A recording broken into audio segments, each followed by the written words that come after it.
Hello বন্ধুরা, যাচ্ছিলাম আমরা পুচকুর চেকআপের জন্য। ও চেকআপের ডেট পড়েছিল, তাই জন্য বেরিয়ে পড়েছিলাম সকালবেলা। এই যে আমরা এখানে এসে বসে আছি ট্রেন ধরবার জন্য মাঝদিয়া স্টেশনে। সবাই তো জানো হয়তো যে আমার মাঝদিয়ায় আমার বাপের বাড়ি। এখন মাঝদিয়াতেই আছি আমার বাচ্চা হওয়ার পরে। তো এই যে পুচকুর চেকআপের জন্য যাচ্ছিলাম এমসে, যেহেতু এমসে আমার পুচকু হয়েছে তাই জন্য এমসেই নিয়ে যাচ্ছিলাম চেকআপের জন্য। ট্রেন আসছে, উঠবো।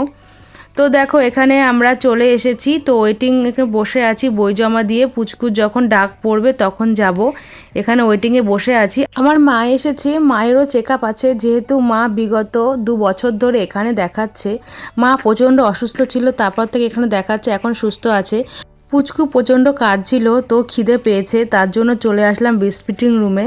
তো এখানে বাচ্চাদেরকে নিয়ে এসে ব্রেস্ট ফিডিং করানো হয়, যেহেতু বাইরে প্রচুর লোকজন। আর এটা ব্যবস্থা করেছে এখান থেকে এমসে, প্রত্যেকটা বাচ্চাদের রুমে ব্রেস্ট ফিডিং করানোর জন্য জায়গা আছে। দেখো জায়গাটা কত সুন্দর, আমার ভীষণ ভালো লেগেছে। তোমাদের কেমন লেগেছে অবশ্যই কমেন্ট করে জানিও।